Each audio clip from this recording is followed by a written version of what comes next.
Thomas and Anita, welcome. I don't have a brief on you in front of me. Nothing was put in front of me. Very, very happy to meet you. Very happy to see you. And thank you for joining us. We got many people from around the world looking in on this broadcast. And like I said, many tens of thousands by tomorrow morning will be very, very interested in what we're saying here. So please, the floor is yours. Take your time. What's the story? Thank you. Thank you. Thank you that we could be joining you today. Our story, we've got two children, Nikolai and Cecilia. They are at the moment 17 and 16 years old. We decided to homeschool them because they weren't thriving in the local school. This is legal to homeschool in Denmark, but it's we were the only ones in the area we lived that were doing it. It went really well. Our boy is, Nikolai is highly intelligent, and he thrived where he could be at home, going at his pace forward, being, you know, urged to, hey, look at this, look at that. It was great for him. And our daughter had been bullied in school and needed to gain the confidence again in herself. So it was a perfect arrangement. We had the inspector out from the school, as you need to have in Denmark, and he was very inspired and happy for what we were doing and to see the progress with the children. But in 2017, we got a knock on the door where there were two social workers. They said 2018. 2018, sorry. They said that they had decided that our children had to be removed from us. We asked, of course, why, and they told us they didn't have a case. They were going to make one. They asked our children who were sitting there while they said this to us, if they would like to come and see their new foster parents. Our children were terrified and, of course, said no.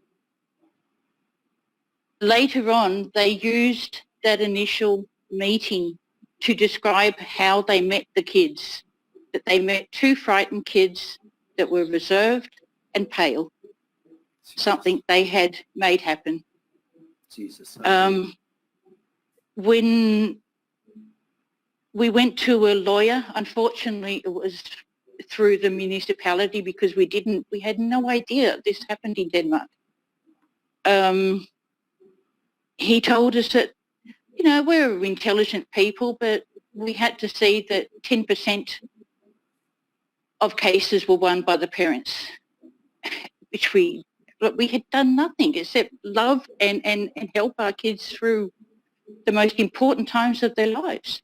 Yeah. Teach them nature, teach them to listen to their body, how to eat, what pain means, you know, look at the pain, why is it there? All these important things. The case was going to be brought before the town court, I think it's called.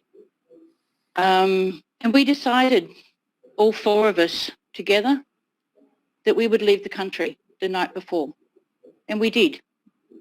Packed a bag and left. And we travelled to France and found a farm that we could live on, which was very soothing, feeling of getting away from people that were just going to steal our kids. Yeah, it's still very frightening because it was very uncertain future. What are we doing? Are they coming after us? Or we didn't know. We had talked about for years that we would, we all wanted to live in Italy.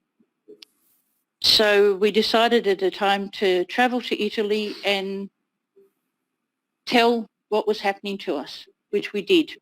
We went to the local authorities and told. Yeah.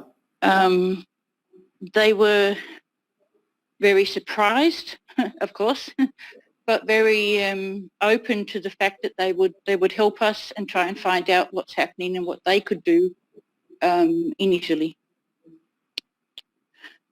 But from one day to the other, the Danish authorities got in contact and had found us, and suddenly things changed dramatically.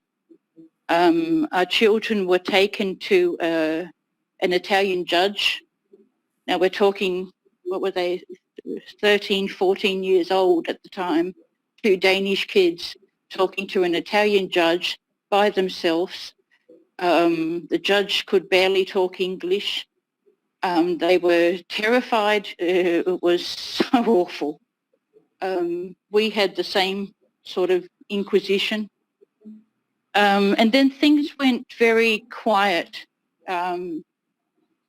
until in December 18, Thomas and I were called to a meeting with some social workers in Florence. While we were there, the police came in and took our children. And they were taken to an Italian children's home. Yeah.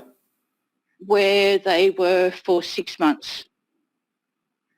Again, they sat in, they shared a room, so they sat in that room basically every day. We luckily could talk on the telephone, but otherwise there was nothing. We met, we could meet them for 1.5 hours each week, and I can say that helped keep our spirits high. Yeah. But everyone we met, everyone we were in contact with, could see who we all four were, that we were loving parents, loving children, and everyone didn't know what to do. There were rules to follow. What's the status right now, Anita? At the moment, the children have been, after 6 months, they were taken to Denmark.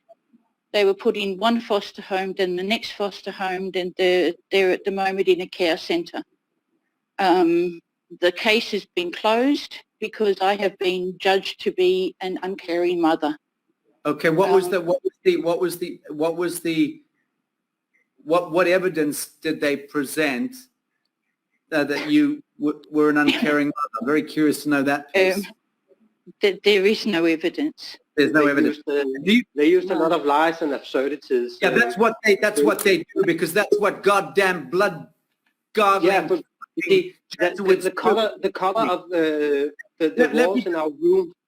Yeah, let me just ask.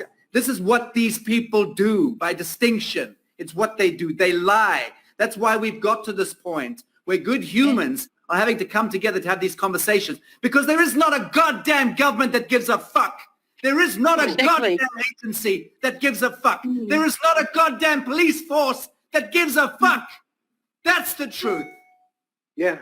And our children are in a jail, basically.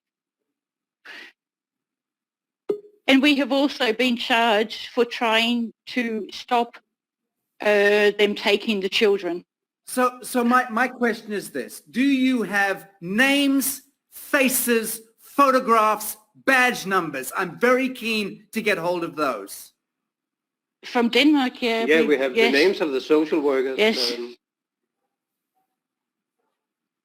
Can you present? Can you get that file across to me, please? I'm going to speak to the Chief Justice of the ITNJ, and I'm going to see if there's something we can do. I am absolutely outraged. Our children, especially our son, has been on the autistic range, and I chose to see that as a gift. Let's get the best out of this. He has grown to be such a wonderful, open child because of what we did with him. And then they just slammed it back. They just stopped those kids' progress. And now our daughter has been